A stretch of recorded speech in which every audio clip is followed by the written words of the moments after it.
Mu- Ah, muy buenas tardes. Buenos días. Bueno, casi. Depende de dónde estén.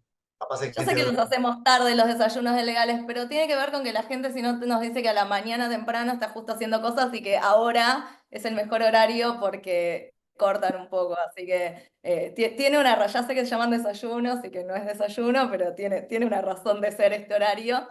Un viernes ya, hoy estamos más tranquilos, así que podemos arrancar. Así que bueno, bienvenidos a este primer desayuno de legales que tenemos este año. Nada, este primer desayuno tenemos un panel de lujo. La tenemos a Marcela Aiscorde, que es consultora independiente de M&M Compliance. Después lo tenemos a Guillermo Escudero, que es director académico de nuestro programa de Venture Capital de la ONG y fundador de tuscursos.tech.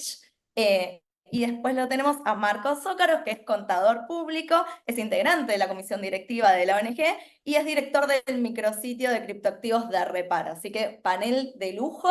Vamos a empezar un poco a hablar sobre esta nueva resolución de la CNB, la 1058. Así que para eso le voy a dar la palabra a Marce, que nos preparó una pequeña introducción y después ya nos ponemos a debatir todos juntos. Que Marce, te paso la palabra. Gracias, gracias, Gaby. Gaby. Yo te estoy admitiendo también algunos. Ustedes admitan. Bueno, muchas gracias a todos, bienvenidos. Y vamos a hacer entonces la pequeña presentación para estar un poquito más en tema.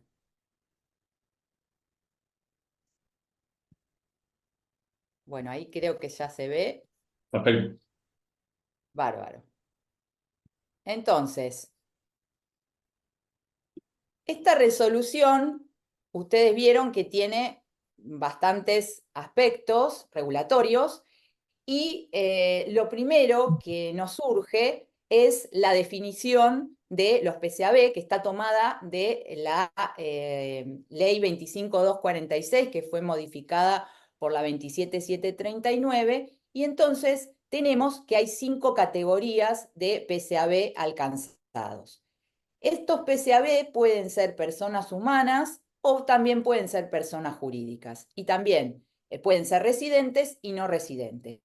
Lo que la norma nos trae como pautas es que esos no residentes precisamente tienen que tener algunas características particulares. Por ejemplo, tienen que tener un dominio con .ar, tienen que tener un claro direccionamiento a los residentes de la República Argentina, tener también una publicidad dirigida a clientes argentinos, y otra de las características también podría ser que tengan, por lo menos dentro del volumen de sus negocios que manejan en Argentina, corresponda a un porcentaje del 20%. Eso por un lado. Por otro lado, estas 5 categorías es importante entender cuáles son, porque esas categorías también nos van a ir determinando determinadas pautas específicas, ¿no? Por ejemplo, esto va a incidir en lo que es el patrimonio neto mínimo, que es una exigencia que tiene la CNB, y también hay otras exigencias específicas para algunas de las categorías.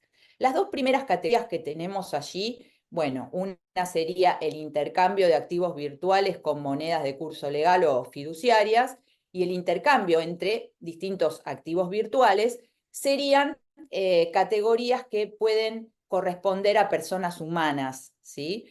El resto de las categorías, las 5 categorías en realidad, corresponden a personas jurídicas. Las otras categorías que no mencionamos es las transferencias de activos virtuales.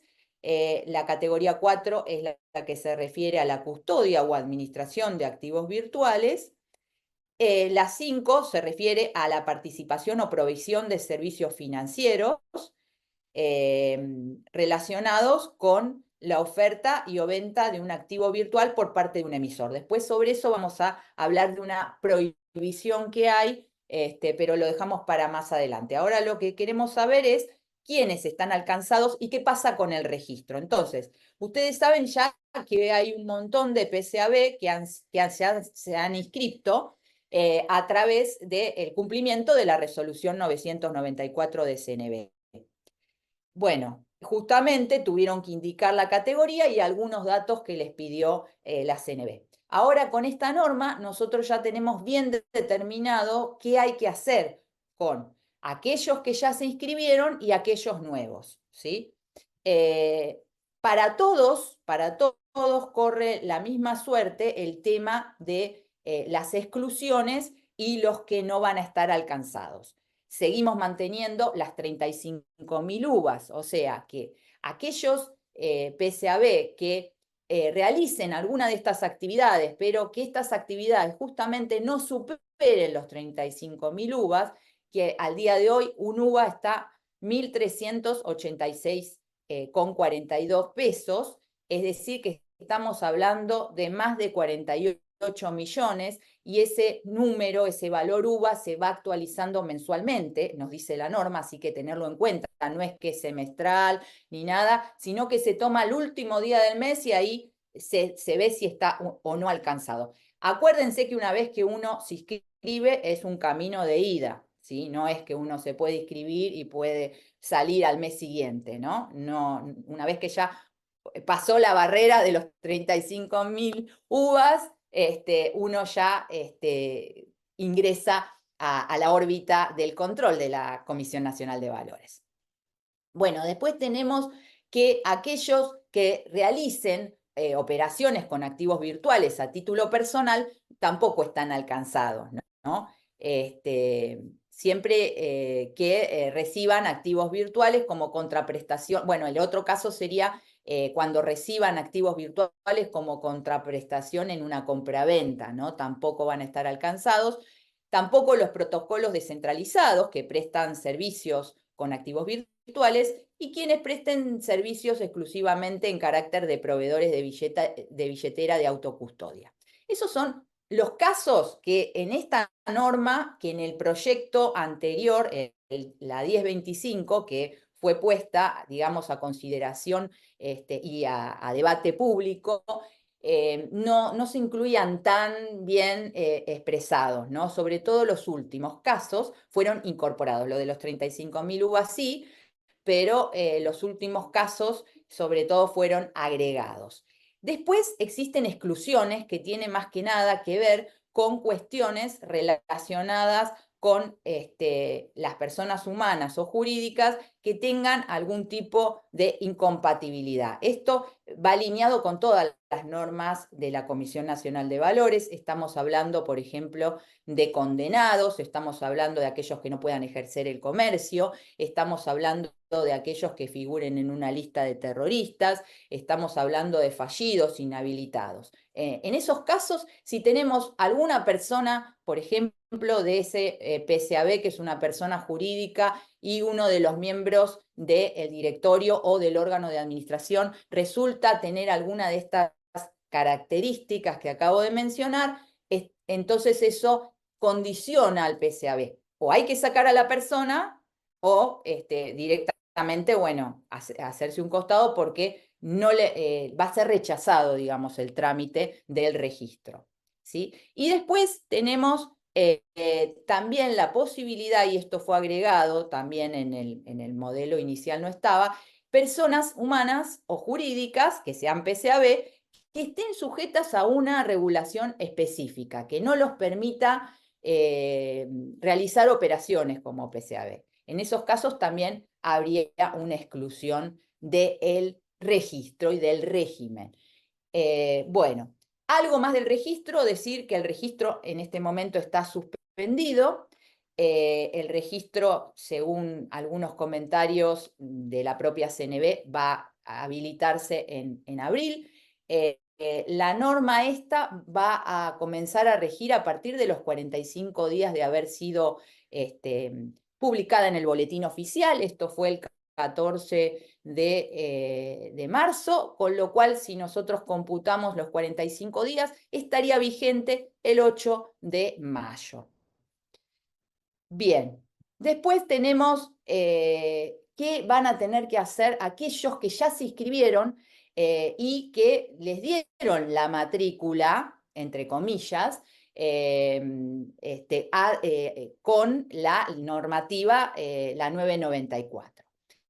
Si son personas humanas, van a tener tiempo de regularizar esta situación de tener que presentar, para cumplir con los requisitos que exige el artículo 6 de la norma, la documentación y la información que específicamente figura para cada una de las personas humanas y personas jurídicas. Las personas humanas tienen tiempo hasta el 1 de julio y las jurídicas tienen tiempo, si son locales, hasta el 1 de agosto y al 1 de septiembre en cumplir todo lo que ven ahí, ¿no es cierto? Una lista bastante importante.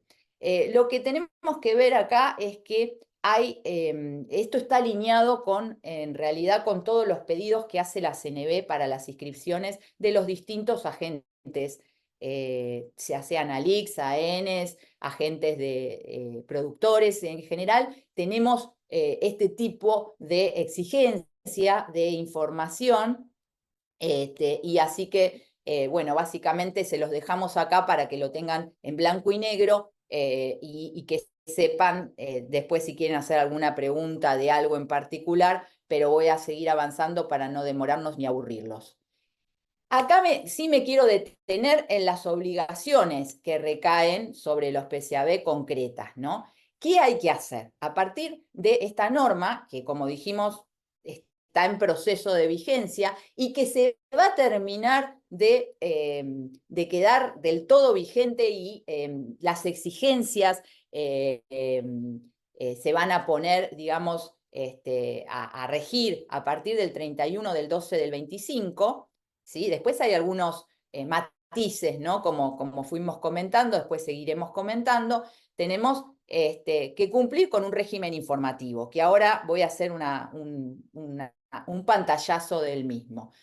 ¿Qué más tiene que hacer el PCAB? Posibilitar la realización de los reclamos, ¿no? Las personas humanas, jurídicas, los usuarios tienen derecho a poder reclamar. Y esto hay que establecer una normativa específica, un procedimiento específico, cada entidad lo tendrá que hacer, y se va a tener que cumplir con ese régimen de reclamos.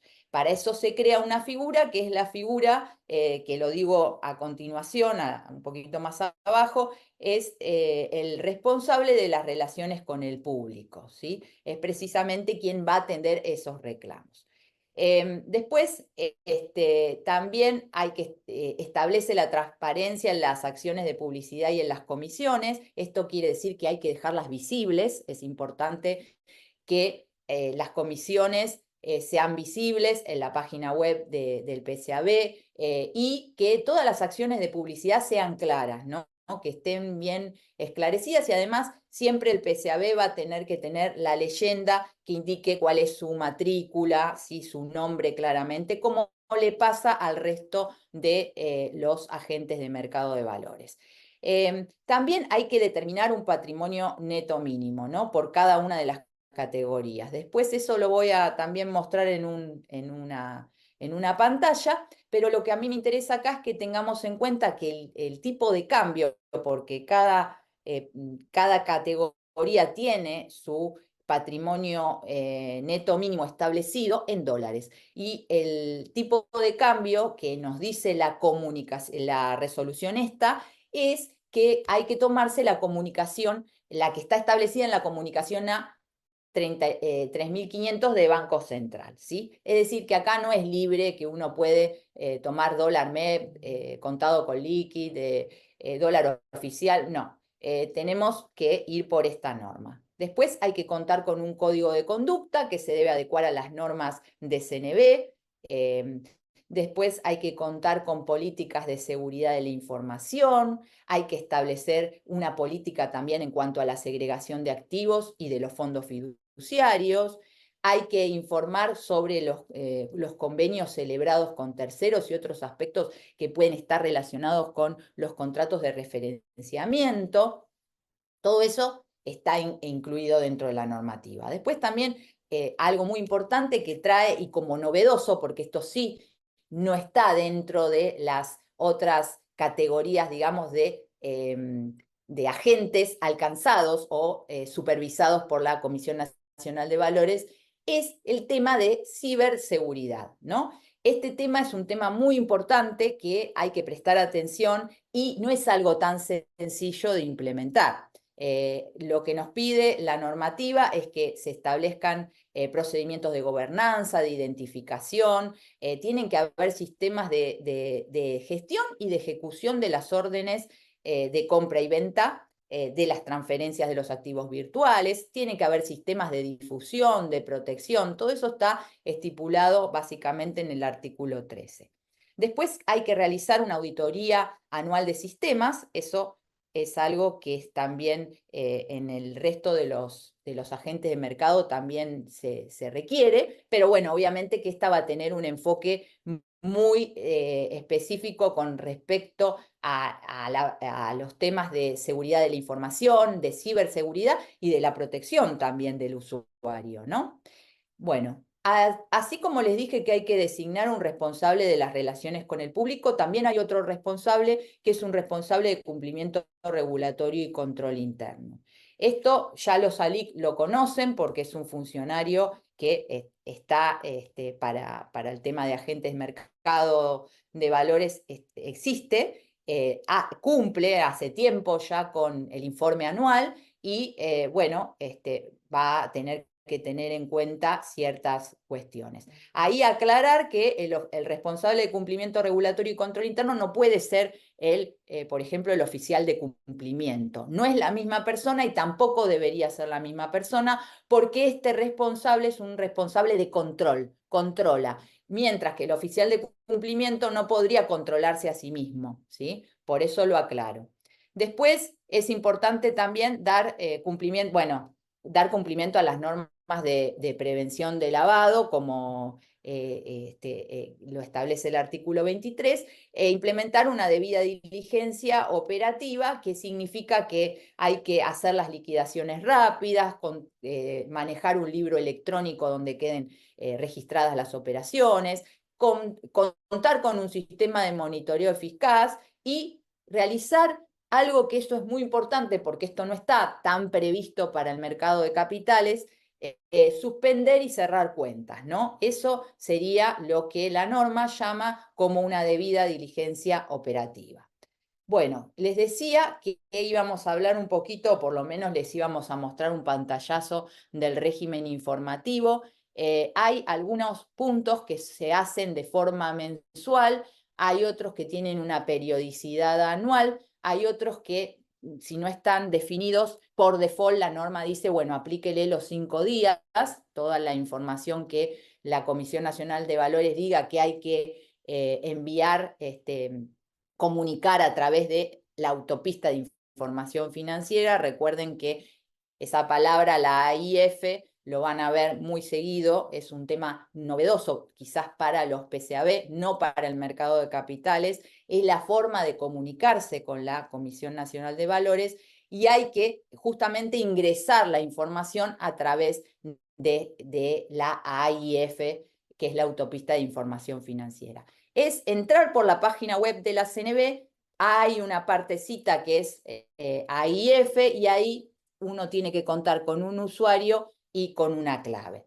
Bueno, con respecto al régimen informativo mensual, dentro de los 15 días corridos de haber finalizado el mes, hay que informar la cantidad de clientes, el volumen mensual de operaciones, el detalle de los 10 activos virtuales más negociados y para los casos de las categorías que manejen custodia, también tienen que informar la cantidad total de cada activo virtual custodiado. Con periodicidad anual hay que hacer el informe de auditoría, hay que realizar el informe del responsable de cumplimiento regulatorio y control interno y también hay que enviar la parte, digamos, de origen de fondos y patrimonio neto mínimo. Esto es los estados contables y para las personas humanas se hará una certificación contable, ¿sí? Bueno, básicamente tenemos otros temas importantes también que prestar atención.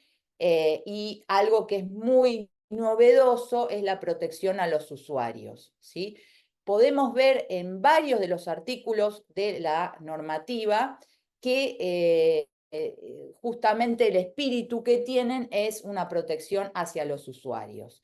Tenemos, por ejemplo, el artículo 36 que establece que hay que dar a conocer la naturaleza y los riesgos que se generan con las operaciones, ¿no? Los PCAB lo tienen que hacer con sus clientes. También se establecen los principios de protección a los clientes, que sería la equidad, la eficiencia, la transparencia, la no fragmentación y la reducción del riesgo sistemático. Otra de las cosas que establece la normativa es ofrecer activos virtuales siempre que contengan información de carácter general en el libro blanco, en el white paper, y después agrega que también tienen que los activos virtuales, una vez que se van a lanzar nuevos, tienen que tener una antigüedad no menor a los 90 días, ¿no? Entonces, si tiene una antigüedad menor, hay que advertir que pueden presentar volatilidad o un riesgo de pérdida total. Y por último, lo que hace la normativa es establecer en el artículo 17, nos dice que establece algunos requisitos prudenciales para la custodia. Bueno, lo del patrimonio neto mínimo, como les dije antes, está muy relacionado con cada una de las categorías. Cada categoría va a tener una exigencia diferente. La categoría del intercambio de activos virtuales y monedas de curso legal tiene una exigencia de patrimonio neto mínimo de $150.000. En el caso del intercambio entre una o más formas de activos virtuales, que sería más que nada para las exchanges, ahí tendríamos también el mismo patrimonio. En el caso de que la actividad sea la de transferencia de activos virtuales, $75.000. En el caso de custodia, también 150.000. Y el único caso más reducido sería el de los servicios financieros, ¿no? Que ahí lo que la norma establece son $35.000. Acuérdense que la cotización va atada a una cotización de Banco Central. Con respecto a las prohibiciones, acá hay varias prohibiciones, pero no están establecidas tampoco en una norma puntual, sino que están desparramadas en un artículo puntual, quise decir, están desparramadas en toda la normativa. Tenemos, por ejemplo, la primera prohibición, que toda persona humana o jurídica que no se encuentre inscripta en el registro no podrá operar. Está clarísimo, ¿no? Un PCAB que quiera operar ya no lo va a poder hacer mientras que no tenga, digamos, no haya pasado por el registro y haya sido aprobado y tenga su matrícula. No se van a poder inscribir personas jurídicas que estén domiciliadas en la lista, en jurisdicciones que sean de lista negra Gafi o que no sean cooperantes, ¿sí? Bueno. El uso de activos virtuales y moneda fiduciaria de clientes por cuenta propia es una provisión también que establece la normativa en el artículo 19. Este tipo de prohibiciones son más conocidas para aquellos que están en mercado de capitales, ¿no? Es una prohibición también que está establecida similar, y lo mismo que la manipulación de mercado. Bueno, acá en el mundo cripto se traduce como una manipulación de la negociación de plataformas virtuales. Eso está establecido en el 26. Bueno, y por último, el ofrecimiento o intermediación que constituye una oferta pública con activos virtuales que sean valores negociables comprendidos en los términos del artículo 2 de la ley 26.831, que es la ley de mercados de capitales. Entonces, ¿qué está diciendo ahí la normativa? Es que no se van a poder realizar, por ejemplo, tokens que tengan que ver con con la ley de mercado, que toquen, digamos, aspectos de la ley de mercado de capitales, salvo que tengan autorización de la CNB, ¿sí? Eso está en el artículo 37. Así que es un punto que es bastante, genera bastante ruido y seguramente va a ser un tema para debatir. Para mencionar, nos quedan dos cositas más, las adecuaciones que van a tener que llevar a cabo las sociedades que hayan sido registradas como SAS. Hubo varias que se registraron en el registro con la 994, se van a tener que pasar van a tener que hacer un cambio, en una transformación en su inscripción, pasar a ser sociedades anónimas o sociedades de responsabilidad limitada. Ahí no tenemos un plazo, pero uno entiende que se va a tener que demostrar que se está haciendo, digamos, el trámite de adecuación. Por último, el tema de ciberseguridad. La intención no es leer todo esto, sino dejárselos a ustedes simplemente para que después les quede esta presentación con un resumen, pero sí ahí poner un poco el foco en todos estos aspectos de ciberseguridad que son tan importantes y tan distintos a lo que maneja mercado de capitales. Acá sí, para los PCAB va a ser algo que va a ser una inversión, un trabajo, un esfuerzo, ¿no? Y un desafío también. No digo que esté mal ni bien, simplemente nosotros acá no estamos diciendo si la norma nos parece bien o mal, simplemente lo que estamos diciendo es que la norma ya está, se va a poner en vigencia en breve y hay que estar preparados, ¿no? Para entender de qué se trata.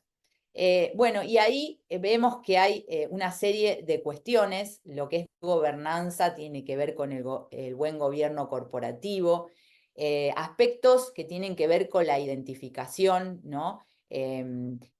Identificar las potenciales debilidades y priorizar siempre la utilización de los recursos y tener en cuenta determinadas cuestiones que van a servir como para minimizar estos posibles hechos de ciberseguridad, ¿no? Sistemas de gestión que gestionen y que se puedan ejecutar las órdenes, poseer sistemas de riesgos, poseer sistemas de custodia en los casos que la actividad lo requiera, ¿no? Sistemas de difusión de información, sistemas de resguardo de información no pública de los usuarios, y después también aspectos que están relacionados con la protección. Ahí, bueno, tener un poquito, dar a conocer a los usuarios cuáles serían los riesgos, establecer cuestiones para poder gestionar las amenazas internas, realizar acciones de formación, tener una protección de la información de los usuarios, bueno, todo esto. Y por último, temas de detección, ¿no? Ahí trabajar con sistemas que puedan alertar potenciales incidentes y justamente estos sistemas van a tener que detectar, por ejemplo, tener como una supervisión continua en tiempo real, tener una supervisión de amplio rango de factores externos e internos, respuestas de recuperación y muchas más cosas. Es importante leer bien todo lo que es los temas de ciberseguridad y después, por supuesto, van a tener que estar sujetos a la revisión de este experto que va a ser el que va a realizar el informe anual de sistemas, que va a poner un poco a prueba estos verdaderamente si está bien implementado todos estos aspectos de ciberseguridad. Y con eso, ahí sí, finalizamos con la breve síntesis y apresurada de la normativa. Bueno, Excelente, Marcela. Disculpe, ¿me permiten una aclaración nada más que ahí están consultando en el chat? Sí. Ahora que admito a alguien. Ay. Hay una, para diferenciar, pues, es medio un chino quizás al leerlo bastante rápido, pero hay diferentes plazos, como decía bien Marcela. Tengan en cuenta que la documentación requerida para la inscripción, o sea, hoy en día vamos a suponer un sujeto nuevo que quiere hacer PSAB o PESAB, para simplificar, tiene que cumplir ciertos requisitos de información que tiene que brindar a la CNB. Bueno, ya hay muchos inscriptos, hay 140 hoy en día en el registro. Esos que ya están inscriptos tienen tiempo, ¿sí? Hasta, por ejemplo, las personas humanas, hasta julio, ¿sí? Para presentar la información faltante. Eso es por un lado, o sea, para presentar la información que falta para completar correctamente, bueno, la información requerida para el registro, vale la redundancia. Después, en Artículo 6. paralelo, artículo 6, inciso A y B, perfecto. Pero después, artículo 39, corregime Marcela, Sí, el A, 39. B y C son regímenes informativos, que los regímenes informativos hay mensual y anual, para simplificar. El mensual, que es el B, hay tiempo para cumplirlo hasta, o mejor dicho, hay que empezar a cumplirlo a partir de octubre. Y el anual, que es el C, hay tiempo, mejor dicho, no hay tiempo, sino que hay que empezar a cumplirlo en el 2026. ¿Sí? Por eso la diferencia entre julio, octubre, septiembre. Y tengan en cuenta que la información que les decía al principio, el artículo 6, inciso A y B, empieza en julio para personas humanas, pero después, si es persona jurídica, es, corregime Marcela, en agosto, persona jurídica del 1 de agosto las exacto, locales y 1 de septiembre las extranjeras. del exterior. Exacto. Por eso hay diferentes fechas para empezar a cumplir. Y en paralelo, lo que dice la CNB es que a partir del 26 de mayo se habilitaría de vuelta al registro si hay un pesado, mejor dicho, hay una persona que se quiere inscribir como pesado. Esa aclaración, perdón, pues veía muchas consultas por el chat, pero bueno, para dejar claro eso. Bueno, genial. Bueno, Buenísimo. ahí hay una consulta un poco en relación a esto que están diciendo, que preguntan, en caso de ser SAS, ¿cuándo se tiene que presentar la transformación? ¿Cómo lo Sí, ven? un poco yo ahí lo había, no sé si se escucha. Sí, sí, Sí, sí. ahora sí. Ah, Hubo un sí, sí, se me medio cortó, ¿no? No está claro en la norma, no dice una fecha exacta, pero sí lo que dice la normativa es que lo que nos dice es que va a quedar toda resuelta, digamos, y exigible al 31 del 12 de este año. Entonces, digamos, antes de esa fecha debería estar.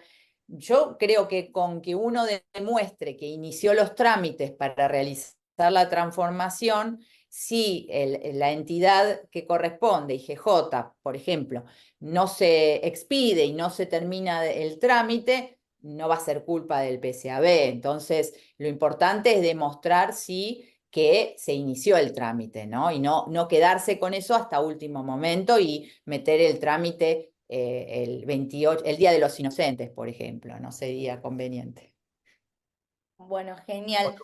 Ahí hay también otras consultas que dice el capital social mínimo, que es $150.000. ¿Se podría iniciar con el 50%? No sé, hay marcos si quieren. No, Bien, y también hay otro punto importante que dice si se puede estar en varias al mismo tiempo, que sí, vos podés ser varias al mismo tiempo, pero siempre se va a considerar la de mayor valor. Y si querés, Perfecto. Marquito, lo otro que una ibas a aclaración dar. nomás, por si habían leído la consulta, ¿cómo es? La consulta pública de la RG, la 1025 de octubre del pasado. Ahí se proponía que el capital mínimo estuviese evaluado en uvas. Pero bueno, quizás para simplificar, imagínense alguien del exterior, para simplificar, que no entiende qué es uva ni nada por el estilo, hay que buscar el índice en el Banco Central. Bueno, lo pusieron en dólares en ese caso. Y bueno, ahí tenemos los valores que mostramos, $150.000 y demás, que puede bajar a la mitad. Perfecto. Y ahí me voy a ir a Guille, que nada, es idóneo. Y hay algo que se pregunta mucho, que es, nosotros con esto lo que regula es el PSAB, ¿no? Se regula el sujeto y no el objeto. Pero hay muchas dudas en torno a, bueno, y los tokens que se listan o cómo funciona con el mercado de capitales, más allá que sabemos que se está por emitir una normativa de tokenización. Ahí sí nos podés aclarar, ya que es idóneo, un poco dar luz o cómo interpretás vos esto. A ver, punto uno, muchos de los PCAB también que hoy están registrados también tienen convenio con otros grandes exchanges. Llámese Binance, por ejemplo, que justamente vendría a ser el sujeto que está obligado a registrarse y demás.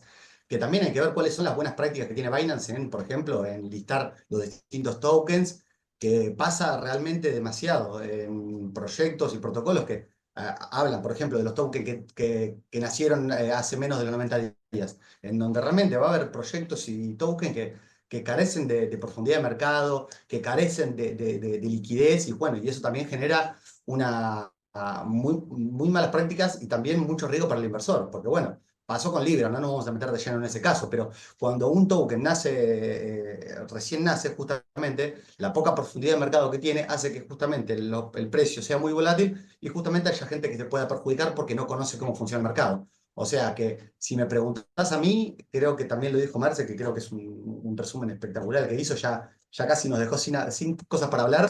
Eh, Realmente, a ver, yo lo veo también como algo de protección al inversor, que me parece buenísimo, porque nosotros venimos es como que la historia del mercado cripto siempre nos castiga cada determinado tiempo. Cuando pensamos que ya estaba todo más o menos bien, de repente ahora Bybit, hackean a Bybit robándole el mayor robo de Ethers en la historia. O sea que todas estas cuestiones que vienen pasando con el mercado cripto, sí me parece lógico que la norma apunte a la protección del inversor, que creo que también lo habíamos hablado antes. Si la norma apunta a recaudación tributaria, y obvio, nadie le va a gustar. Ya Argentina no permite más presión tributaria. Si la norma es solo para regímenes informativos y transparencia fiscal, y bueno, yo qué sé, ya también lo habíamos hablado. Al BCRA se le reporta, a ARCA se le reporta, a la UIF se le reporta por otro lado, pero bueno, realmente respondiéndote, Gaby, creo que está muy bueno que haya buenas prácticas de todos los tokens que se están listando. Por eso también hay exchange y plataformas que tienen mucho cuidado. Vos lo ves no quiero ponerme a hablar de casos puntuales, pero hay algunas plataformas muy conocidas que se limitan a 10 criptoactivos y listo. Y hay algunas que no, que es mundo abierto. Así que lo veo bien que haya buenas prácticas para el listado de tokens y que la gente conozca porque es fácil perder. Sí. Y en cuanto al tema de la posibilidad de eso, de tener estructuras societarias, de los convenios, muchas también preguntan sobre, bueno, ¿qué estructuras se pueden como amalgamar con cuál, ¿no? Como de repente digo, bueno, yo tengo un Bien. PCAB. Claro, eso, a ver, yo también soy director de un exchange y también lo hablo desde el lado lo hablo de los dos lados, como soy un usuario y lo hablo también del lado de que uno representa también por momentos a un exchange. Eh, Claramente cómo funciona, también lo habíamos hablado al principio, son estructuras diferentes. Si vos sos PCAB y sos del exterior o local, vas a tener que tener otra estructura diferente a lo que se conoce hoy como los famosos PCP que están registrados en el BCRA, los cuales en la práctica la gran mayoría de los modelos de negocio funcionan de esa manera.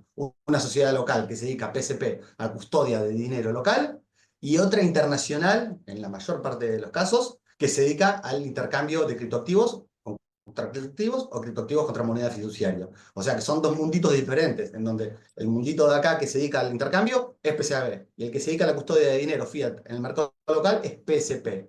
Entre ellos dos hay un contrato comercial, que justamente por eso la normativa prohíbe que si mal no me acuerdo, que las PCABs tengan también eh, custodia de dinero o que sean PCP, no recuerdo cómo era, Marcia acá me lo puede decir, pero creo que está esa prohibición de que no puedan coexistir. Claro, que puedan ser otra gente, ¿no? Una LIC, por ejemplo, bursátil, no puede ser a la vez Esa, PSAB. PCAB, eso, PSAB. Por eso claro. hay algunos LIC bursátiles muy conocidos que tienen o están haciendo en paralelo su PSAB. Y más eso, fíjense que en la experiencia del usuario de las plataformas, y lo voy a comentar acá, yo que sé, llámese Invertir Online o Coco Capital, hablo de empresas que ya están en el mercado bursátil, en el mercado cripto. Vos cuando ingresás en la aplicación, literalmente tocas un botón y como que entras a otra aplicación, justamente para diferenciar los mundos completamente. Que eso también es un poquito el porqué, esa experiencia de usuario.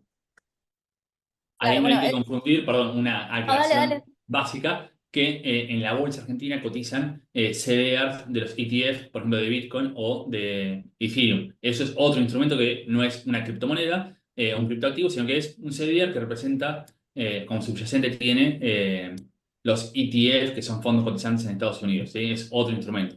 No es que la LIC Así Por es. eso va a ser PSAB. Y que de esa forma, por más que sea el activo subyacente, vos entrás vía banco también.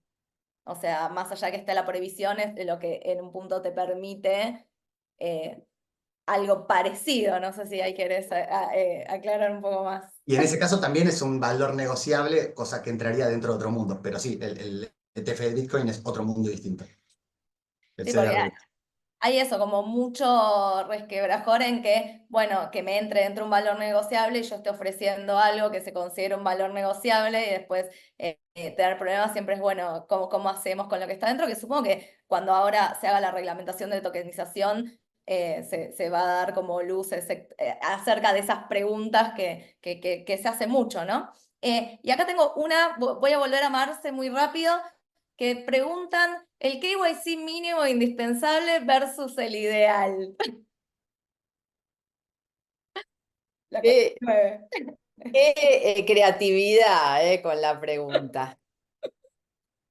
Bueno, ¿y qué quieren saber cuál sería? En realidad, a ver, esto no, acá no tenemos, digamos, son normas que les pegan a los PCAB, pero para el KYC vamos a tener que basarnos más que nada en la 49, ¿no? Y alinear todo ahí y todo lo que son las normas de prevención de lavado que nos pide la CNB siempre van a remitir a a las exigencias de la UIF. Básicamente, cuando la parte, digamos, de prevención de lavado que tiene la CNB, también tiene un régimen para ir incorporando todos los aspectos que son requeridos a través de las normas de la UIF. Por ejemplo, la UIF les pide por primera vez a los PCAB este año que van a tener que debutar con su primera autoevaluación. Bueno, esa autoevaluación tiene una metodología, tiene un informe técnico, tiene una tolerancia al riesgo, que son documentos que van a tener que ser subidos por la AIF, que es la Autopista de Información Financiera. Ahí preguntaban un poco, aprovecho para aclararlo, cómo se ingresa cada usuario, ¿sí? Cada agente que esté que tenga su registro, que esté autorizado por la CNB, va a poder ingresar a la autopista a su parte privada, ¿no? Hay una parte pública que uno puede ver los documentos públicos en la CNB y la parte, digamos, privada donde va subiendo estas exigencias. En el caso de lo que es prevención del lavado, también hay exigencias y esto del KYC llegar hasta ahí, a ver, a mí me cuesta definirlo como un KYC que sea el exigible y el que es posible, Para cumplir. ¿no? Para cumplir es como hablar de un KYC de papel, ¿no? Y no me gusta mucho, la verdad que discúlpenme, pero bueno, yo estoy del lado de, me toca ser revisora, me toca ser auditora en esos temas y no lo veo. Sí, por supuesto, siempre cuando me toca asesorar a clientes, tratamos de lo que sea posible, ¿no? No decirle, bueno, vos tenés que contratar un sistema que sea de tal o cual envergadura, siempre hay opciones un poco menos onerosas o hay cuestiones que a veces se pueden resolver de distintas maneras. Pero el KYC va a haber que llevarlo adelante, va a ser fundamental. Y una cosa importante que dice esta norma, que no lo hemos dicho en el resumen, es que la UIF puede pedir a través de la CNB la suspensión del registro. ¿Y cuándo lo va a pedir? Lo va a pedir cuando esté observando la UIF, porque esté haciendo una inspección, porque tenga un requerimiento, porque vea que no hay reportes y por ahí hay otros sujetos obligados que tal vez estén reportando operatorias relacionadas con otro PCAB y entonces puede pedir una suspensión preventiva, quizás. Después dar la opción, todo esto hasta que se esclarezca, digamos, si hay alguna situación, como pasa con el resto de los agentes de mercado, ¿no? Que muchas veces, bueno, son suspendidos por un periodo determinado y después se puede esclarecer. Lo único que, la verdad, como PCAB, les recomendaría a los PCAB que traten de no ser suspendidos, porque el riesgo reputacional se va muy arriba y eso trae consecuencias, ¿no? La Los realidad, stakeholders. Marce, y te pongo el paréntesis a lo que comentás, la realidad es que ya todas las plataformas, previo a esta norma, ya cumplían con el KYC de alguna, o sea, no de alguna otra manera, ya lo cumplían a rajatabla, ya tenían manual de compliance, ya digamos, estaban cumpliendo con eso. Muchos de ellos no podían hacerlo directamente a la UIF, lo hacían directamente al banco, que el banco reportaba a la UIF, que es la forma en la que se hizo mucho tiempo, porque claro, la plataforma no podía ir a la UIF directamente. Pero más allá de eso, el ideal, digamos, como vos dijiste, hay unas cuestiones básicas, digamos, DNI, servicio, nombre, hay cuestiones que son muy y sumamente básicas, pero creo que este punto es como que no van a estar mayormente afectados, porque no van a cambiar nada de lo que venían haciendo. Ya se venían haciendo y ya el sistema, ya funcionaban así, digamos, no, creo que eso sí, Claro. básico. Sí, eso Y que comentás es una buena práctica que estaban desarrollando sobre todo las exchanges, ¿no? Podemos reconocer que las exchanges fueron pioneras en eso y de querer siempre estar, digamos, no es que estaban felices de que eso les tocara, pero era una realidad que, como vos bien dijiste, una exigencia más que nada de los bancos y por eso, como querían seguir operando con determinados bancos, se adecuaban. no, bueno, y ahí también esto de tener un KYC que sea útil y efectivo, ¿no? Y no solamente, como decía Marce, solo para los papeles.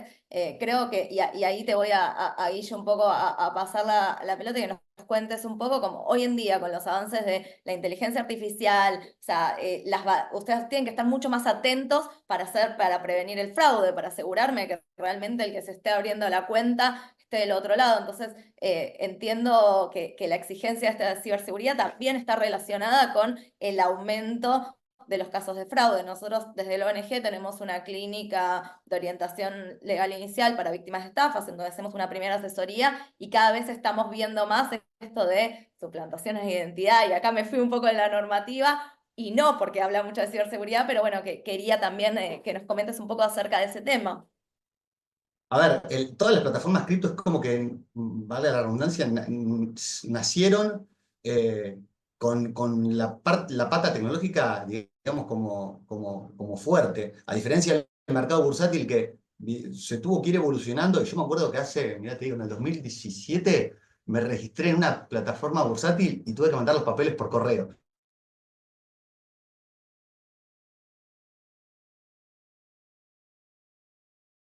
Punto. El Bitcoin nació en 2009, las primeras grandes exchanges, Mt. Gox, hablando de 2013 y demás, ya digamos estaban recontra adecuadas a nivel tecnológico. No era algo que venían padeciendo porque nacieron justamente con la tecnología de su lado. Ahora, lo que son las implementaciones de ciberseguridad pedidas por CNB también me parecen recontra bien solicitadas porque a diferencia del mercado bursátil, es como que las empresas cripto tienden a tener un poquito, no un poquito, bastante más vulnerabilidad en cuanto a hackeo se refiere. Después, obviamente, podemos hablar de la suplantación de identidad, que tampoco me quiero ir del tema, pero hoy creo que con la tecnología que está aplicada, sin hablar de inteligencia artificial, y con el cruzamiento con RENAPER, con el tema de que muchas plataformas también están adheridas a otros proveedores terciarizados ya, que se dedican específicamente a KYC, es como que está muy mitigado ese riesgo, muy mitigado. La inteligencia artificial va a terminar de mitigar ese riesgo al 100% en el futuro, que es lo que creo que va a ser la inteligencia artificial aplicada a estos casos, pero hoy creo que el riesgo de suplantación de identidad en las exchanges está bastante bajo y nada, y me parece bien que también a nivel tecnológico haya una transparencia con la CNB respecto a qué es lo que se está haciendo ahí, pero bueno, como digo, también muchas de las grandes empresas ya están con contrato con otras grandes empresas que se dedican específicamente a KYC, así que es como que la pelota está tirada a expertos en la materia. Antes era todo in-house, ahora es todo contratos con empresas que se dedican a eso. O sea, no es algo entonces que los toma de sorpresa. Ahí, Marcos, No, ¿querías decir disculpen, algo? iba a No, responder un par sí. de preguntas que están haciendo en el chat. Ah, bien, dale, dale. Se nos pasa, no. Ahí preguntan, por ejemplo, si se puede estar en varias categorías al mismo tiempo, ¿sí? De las 5 categorías, recuerden, como bien explicaba Marce, que se puede estar en más de una categoría al mismo tiempo, pero por ejemplo, en el caso del patrimonio mínimo, se considera la categoría que requiere un patrimonio más elevado, ¿sí? En ese caso. Y después otra de las preguntas era, ¿qué es la avenida de información financiera? No, es la autopista de información financiera, es una aplicación que tiene la Comisión Nacional de Valores, por el cual cualquier información que haya que remitir, por ejemplo, el PESAB el día de mañana, tenga que remitir a la CNB, lo hace a través de esa aplicación, ¿sí? Hoy en día lo usan la SALIC, los agentes idóneos lo usamos y demás para comunicarnos, es el canal de comunicación con la CNB. Perfecto. Y ahí, Marco, te voy a pedir si no me haces un mini repaso, solo para ponerlo sobre la mesa de, bueno, ¿qué regímenes son entonces los que tienen las PCAB a partir de ahora? Bueno, cuando se implemente también CNB, ¿no? Como para hacer un listadito y no olvidarnos de nada. Los regímenes, recordemos, bueno, la CNB, como decía, implementa poner un régimen mensual que va a empezar a tener que cumplirse a partir de octubre y uno anual a partir de 2026. Eso es con la CNB. Pero después están los regímenes con la información con la UIF, como bien decían, y en paralelo, acuérdense que está la RG 4614 del año 2019 de ARCA o de AFIP, que en ese caso, hoy en día, por ejemplo, los montos son cualquier persona que tenga ingresos o egresos mensuales por al menos 600.000 pesos en la cuenta o un saldo al final del mes de al menos 1 millón de pesos, bueno, va a, el PESAB va a tener que informar a la AFIP sobre los movimientos y demás. Y tengan en cuenta que estos montos de índole fiscal se actualizan cada 6 meses. La última actualización fue en enero y bueno, ahora cada 6 meses, ya por normativa, automáticamente se actualiza por inflación. Bueno, genial. Así tenemos como un mini Sí. repasito para ¿Acordé ahí uno? manejarnos. Sí, es más, agrego algo más. En el tema de régimen fiscal, la RG 4614, en mi opinión, lo más probable es que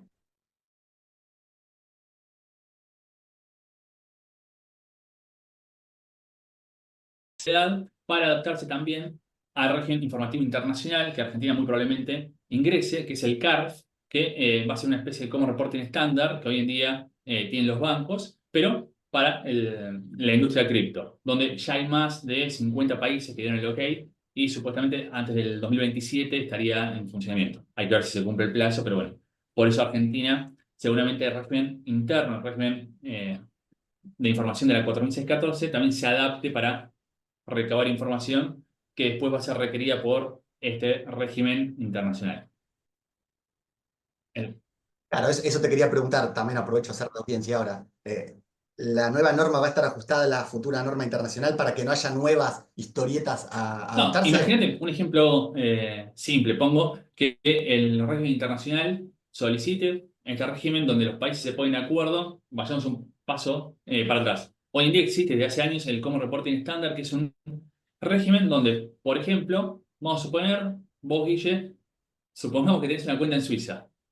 ¿Qué hace? A través de este régimen internacional, el banco suizo informa a las autoridades suizas y una vez al año Suiza informa a la Argentina de que Guillermo tiene cuenta en ese banco. Lo mismo va a hacer con el régimen cripto. O sea, vos vas a tener una cuenta en un exchange de España, bueno, y una vez al año ARCA va a recibir la información.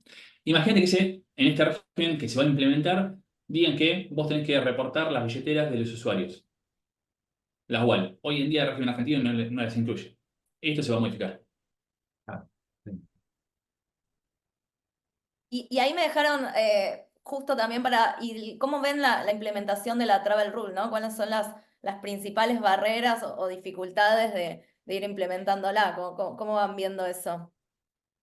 Acá corríjame, pero el monto de la Travel Rule es de $1.000. $1.000 al tipo de cambio real es 1.200.000 pesos. Y en Argentina, en la RG 4614 que mencionaba, no es por transacción, no, por monto acumulado, 600.000 pesos en el mes de ingresos o egresos en la cuenta, por ejemplo. Y después, en forma detallada, sí, incluye transacciones con monto más elevado, pero bueno, ya de entrada los montos son más bajos. Claro, porque la normativa es eso, la incluye, pero entiendo que después va a haber otra resolución también específicamente de eso, ahí no sé, Guillermo, sí.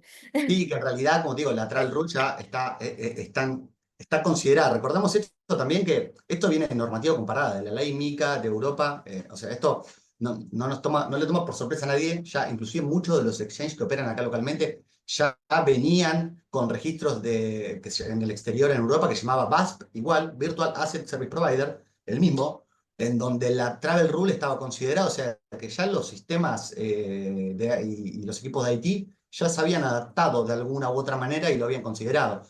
En principio, como dice Marquitos, esta normativa nueva de la CNB no la nombra, ni la nombra, va a haber algo específico seguramente, pero entiendo que a la gran mayoría de las plataformas no las va a tomar por sorpresa. Ok, o sea, es algo que también se está mapeando como para que después no sea algo de golpe, ¿no? Igual entiendo que los montos, hablábamos un poco cuando estábamos solos, los montos, los plazos están como algo que es posible. Es posible, sí, hablábamos de eso, creo que el mensual hasta septiembre creo que era la parte, creo que ha hecho Marce la parte documental, digamos, hay tiempo, también la parte tecnológica, hay tiempo, digamos, hay una buena, hay empatía con las empresas para que se puedan adaptar y considerar el gasto y el tiempo. Acá no sé si, disculpen, si lo mencionamos, pero ya que quizá queda poco tiempo, el tema de las tasas, estaría bueno mencionar Ah, que por ahí pasa de alto leyendo la normativa que no está especificado ahí, sino que hace referencia a la normativa general, y bueno, ahí están las tasas, que es la tasa es lo que se paga el PSAB, tanto persona humana como jurídica, lo que paga a la CNB por año, que es 4 millones de pesos va a ser para personas humanas y 10 millones de pesos para personas jurídicas. Es anual el pago y ahora hay tiempo, corríjanme, pero para el 2025 es en octubre, ¿no? Que tienen tiempo para Lo que abonar sí es el que la monto. tasa está suspendida hasta el último día de septiembre, o sea que a partir de octubre correría esa tasa. Tal, que después en enero hay que pagarla de vuelta.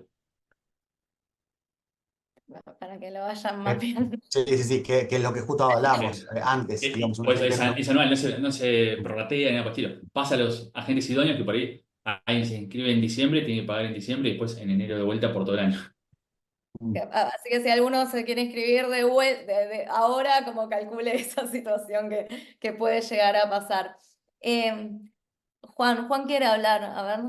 Y había un punto también en el chat del patrimonio neto mínimo, de cómo se puede integrar. Sí, también se puede integrar. O sea, si forma parte de tu patrimonio neto, se puede integrar, por ejemplo, en títulos, en bonos, en garantías, siempre y cuando forme parte de tu patrimonio neto.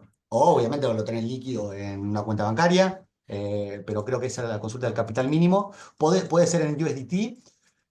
En teoría sí, porque ya hay empresas, y yo ya lo he hecho con una de las empresas, de que los hicimos un aporte de capital con USDT. Y ya hay varios casos de esos. Así que en teoría, sí, se podría con USDT. Sí, y PJ está muy abierto a eso. De hecho, el otro día estuvimos en una charla que estaba su director y dijo que estaban abiertos a que haya aporte de capitales en cripto. Además, recuerden que ahora para las empresas se acredita ese capital con los estados contables. En la consulta pública había que presentar una certificación contable, pero bueno, ahora tomaron la recomendación y con los estados contables que ya está la información, ya se acredita el patrimonio mínimo. Importante Ahí poner la Juan, wallet, ¿no? Porque si no, acá ¿El está qué? USDT. Importante Juan poner que la quería. wallet en los estados contables, imagino, en algún lugar para validar eso. Sí, ahí también la pregunta que estaban mencionando termina diciendo si se podría iniciar con un 50%. El tema es que al momento de presentar el estado contable tiene que estar el 100% del patrimonio neto mínimo, porque si no está acreditado, estaría en infracción el PCAB y tiene 10 días como para después regularizar su situación.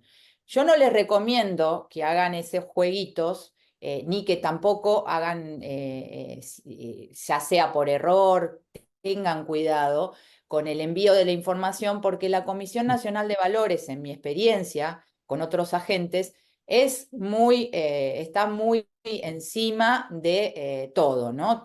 Tiene realmente una supervisión muy activa. ¿sí? Y cuando ve que hay algo que no está bien, lo reclama. O sea, en 48 horas puede aparecer un mail, no les extrañe, que ustedes quizás si mandaron un régimen informativo fuera de término o revisó los estados contables y no estaría cerrando el patrimonio neto mínimo o verificó que no estaba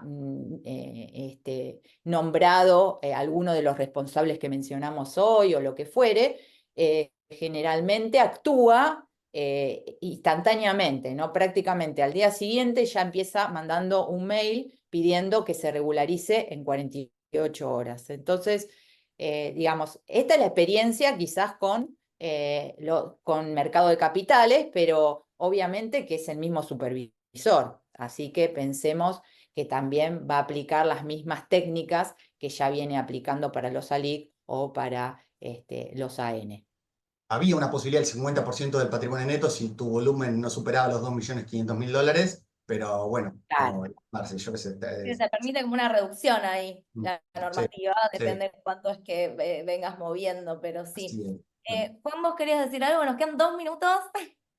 Si Yo querés hago comentar. un comentario muy rápido por ahí que da un pie para una próxima charla y después para compartir un memo en el que estamos trabajando en el estudio. A mí me preocupa lo que va a pasar con las startups o PSAB, pymes, que se han inscrito y la violación a ciertos derechos y garantías constitucionales de esta nueva RG. Por el lado de la tasa, yo creo que el tema de la tasa se aplica a fallo de laboratorios RAFO. Después, o sea, creo que esa tasa es confiscatoria, creo que la tasa o digamos, además viola el principio de legalidad, probablemente, lo estoy desarrollando, también creo que se violan una situación de derechos ya que han quedado en cabeza de los administrados que ya se inscribieron como PSAB y que ahora tienen que venir a modificar un montón de cuestiones y hacer erogaciones mayores para poder meterse a esta nueva RG. Creo que hay un montón de tela para cortar sobre esta RG y la violación a los derechos de los administrados.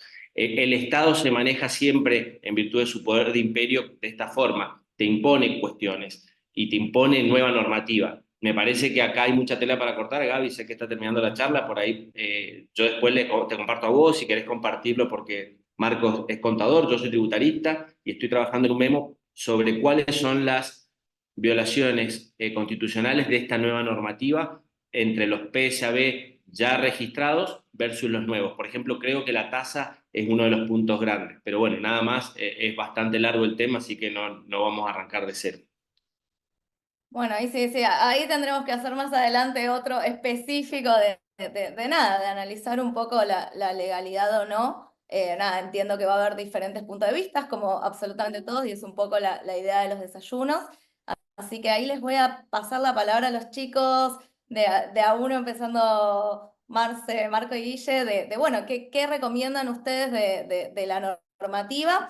El que quiera la PPT que hizo Marce puede escribir a legales@bitcoinargentina.org y se las compartimos. La verdad es que el trabajo es súper útil como para entender eso, cómo funciona la normativa y lo que hoy en día, como dijo Marce, es lo que está vigente y es lo que los PSAB tienen que cumplir, más allá de todo lo que va a seguir surgiendo y nos va a ir aclarando. Así que muy buena info, Marce. Buenísimo. Bueno, nuestra recomendación, o mi recomendación en particular, es que no se queden a último momento, que comiencen ahora mismo a trabajar, hagan un plan de trabajo, toda la documentación que tienen que presentar la pueden poner en una carpeta, la arman, la revisan, después la van subiendo, prueben ingresar a la AIF porque a veces hay problemas con los usuarios, tienen que utilizar el teléfono o algún mail de la CNB. No esperen a último momento cuando les venza el régimen informativo y entonces ya no tengan tiempo de hacer nada. Pongan a una persona, si pueden, o quien se encargue, que realmente se ocupe, ¿no? De ingresar, de probar, de ver. No es nada no es nada difícil, pero es algo que lleva su tiempo de adaptación y de conocimiento y como todo lo nuevo, ¿no? Y sobre todo que a veces hay otros tiempos que se manejan con la Comisión Nacional de Valores. Los PSAB son mucho más rápidos, tienen otros tiempos más veloces y acá hay como trabas. Entonces, eso, tomar en cuenta, no dejarse estar a último momento. Después, nada, con respecto a las cuestiones, hay muchas cuestiones que van a ser buenas, porque van a favorecer, digamos, a los usuarios y también van a ofrecer transparencia. No piensen que todo es negativo por parte de la resolución. Tomándola de una manera más positiva, bueno, es también lo que hay y hay que avanzar en ese sentido. Más allá de lo que nos decía Juan Manuel, que pueden haber unos planteos judiciales, quizás. Es difícil que vayamos mucho para atrás o que haya un cambio, me parece, ¿no? Los reguladores, por la experiencia que tengo, generalmente puede haber algún tipo de mejora, alguna aclaración, pero a lo mejor la tasa quizás, no sé, se piense un poco mejor, que se haga un prorrateo, pero no creo que se pueda ir mucho para atrás. Es mi opinión de la experiencia que yo tengo más focalizada en el entorno del mercado de capitales.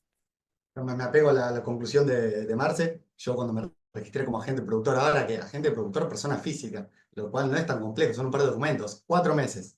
4 meses y chocas con la burocracia de la CNB, así que creo que es lo que dijo Marce, a no dormirse y bueno, y estar más proactivo que otra cosa. Sí, adhiero también las palabras. También me pasó lo mismo como agente productor, Guille, para que no te sientas solo. Y bueno, también analizar, obviamente, en cada caso puntual, sí, primero, deben inscribirse las personas como PSAB, si no se superan el mínimo, acuérdense, de 35.000 uvas mensuales, no entrarían en la obligación de inscribirse en el registro. Y después, bueno, si lo superan, también hay que hacer un análisis, obviamente, dejando de lado las obligaciones materiales, un análisis hasta financiero, porque ya vemos, la tasa, por ejemplo, es de 4 millones para personas físicas, bueno, y todos los gastos también que conlleva llevar adelante la actividad. Vemos incluso también, según datos de la CNB, había más de 100, ¿cómo es? 100 inscripciones desistidas por la CNB, o sea, que no cumplían los requisitos y demás con la normativa vieja. Ahora con la nueva, bueno, va a ser incluso más estricto. Bueno, así que eso, analizar bien antes de meterse, es importante siempre averiguar con profesionales y consultar con profesionales idóneos, porque una vez que me meto después se complica. Les dejé en el chat y ahora ya terminando y agradeciéndoles a los tres por estar. El que nos quiera acompañar en un meetup hoy a la noche, tenemos un meetup en Juan B. Justo y Gorriti, ahí les dejé en el chat el que se quiera anotar, los esperamos a todos, así hacemos un poco de networking, también va a haber un debate súper interesante con Diego Urpey, Sebastián Cordero y Sergio Lerner, así que nada, el que quiera venir los esperamos hoy a la noche. Y bueno, nada, este va a ser fue el primero de este ciclo de desayunos de legales, así que vamos a ir tratando los temas que nos interesan a los profesionales, nada, que creo que este año vamos a tener muchos, así que bueno, muchas gracias a los tres por estar, la verdad, un panel de lujo y bueno, los esperamos en el próximo desayuno. Gracias, Gaby. Chao a Gracias a todos. todos. Muchas Gracias a gracias, todos. Gaby. Guille. Muchas gracias a todos. Chao. Gracias, Chao. chao. Chao.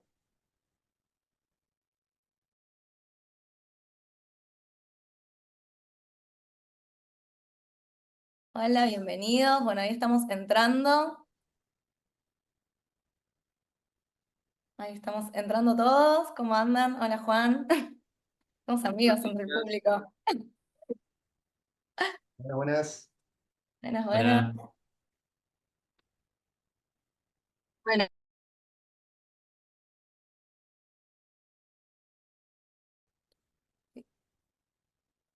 entró gente.